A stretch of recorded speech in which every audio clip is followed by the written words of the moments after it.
अस्सलाम वालेकुम। कुछ मीठी बातों के साथ मैं हूं आबिद इकबाल खारी। किसी खातून ने लिखा है कि वो अपनी सहेली के घर गई तो देखा उसके घर में कुछ चीजें हैरानो परेशान कर देने वाली थीं। परेशान कर देने वाली बात ये थी कि कुरान का एक नुस्खा किचन में रखा था जिस पर तेल के निशानात नुमायां थे। ऐसे लग रहा था जैसे उसे बार बार गीले हाथों से पकड़ा गया हो। दूसरा नुस्खा बाहर बागीचे के एक कोने में लगी तख्ती पर रखा था। उसके औराक भी पजमुर्दा से थे। एक नुस्खा उसके बेड की साइड टेबल पर था तो एक लाउंज में। यकीनन कई दफ़ा पीठ हो जाती होगी, बेअदबी होती होगी। मैंने सोचा इसे ज़रा एहसास नहीं। दिल में गुबार सा उठा, चेहरा मुतगय्यर हो गया। उसने शायद भांप लिया था।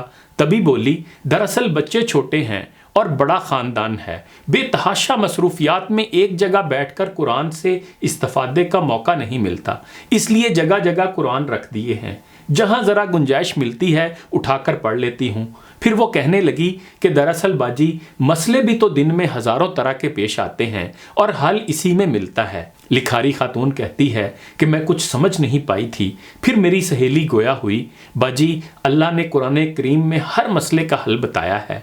ये बात मेरे अब्बा ने मुझे बताई थी। उन्होंने कहा था इससे दोस्ती कर लो, हर मामले में इससे पूछा करो, ये किताब तुम्हें जवाब देगी, तुम्हारा हर मसला हल करेगी। बस यही सहेली है मेरी, इसी से पूछती हूँ सब कुछ और ये किताब हर मसले का हल बता देती है।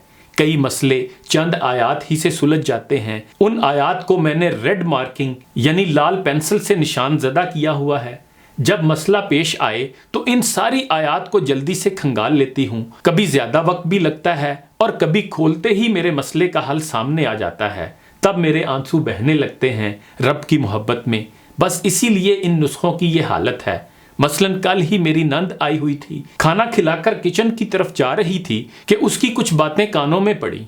गुस्से से मेरी बुरी हालत हो गई। इतनी मुशक्कत और इसकी ये जजा। सोचा क्या करूं। ख्याल आया कुरान से रुजू करती हूँ। कुरान खोला, सामने ही ये आयत आ गई, बुराई को उस नेकी से रफा करो जो बेहतरीन हो। कल ही अपने लिए बुंदे लाई थी, जाकर नंद को पहना दिए। उसकी हालत देखने वाली थी। वो कुछ देर देखती रही, फिर रो पड़ी। मैंने उसे गले लगा लिया। बोली, भाभी ससुराल में मनफी माहौल ने मनफी बना दिया है, माफ़ कर देना मुझे। आप वाकई बहुत अच्छी भाभी हैं, बहनों से भी बढ़कर। अल्लाह आपको खुश रखे, आबाद रखे। अजीब सरशारी अता हुई।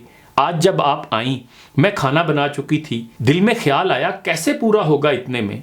कुरान खोला, लिखा था अगर शुक्र करोगे तो मैं बढ़ा दूंगा। मैंने परेशानी हटाकर शुक्र अदा किया। फ्रिज में देखा मटर रखे हैं। चावल निकालने लगी कि पड़ोस से बिरयानी की डिश आ गई। मियाँ ऑफिस से आते हुए हलीम साथ ले आए। यानी अल्लाह ने फौरन ही मसला हल कर दिया, बंदोबस्त कर दिया। बस बाजी हर मुश्किल लम्हे में मेरा रजू इसी की तरफ होता है। कोविड की वबा में मियाँ का काम छूट गया, बड़ी परेशानी हुई। कुरान खोला तो लिखा था अस्तगफार करो, बदले में तुम्हें बारिश भी दूंगा और माल और औलाद को बढ़ाऊंगा और बागात और नहरें अता करूंगा। मैं तो हैरान रह गई, इस्तगफार के इतने फ़ायदे। सब घर वालों को जमा किया, एक दूसरे से माफ़ी तलाफ़ी की। फिर सोच सोच कर हर उस शख्स से माफ़ी मांगी जिससे गुमान था कि हमने कोई ज़्यादती की होगी। साथ ही ज़ुबान से भी अस्तगफिरुल्लाह कहते रहे। सैयदुल अस्तगफार का भी विर्द रहा। आप यकीन जानो 3 दिन के अंदर ही इसके असरात ज़ाहिर हुए। एक ख़ानदान से अरसे से नाराज़गी थी। माफ़ी तलाफ़ी के बाद वो सब घर आए। बातों बातों में उन्होंने लेदर कंपनी की एक पोस्ट खाली होने का जिक्र किया। मेरे शोहर ने अप्लाई किया।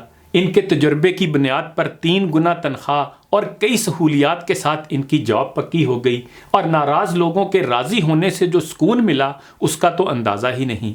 कई बरकतों की बारिश और खुशियों के बाग गोया हाथ आ गए।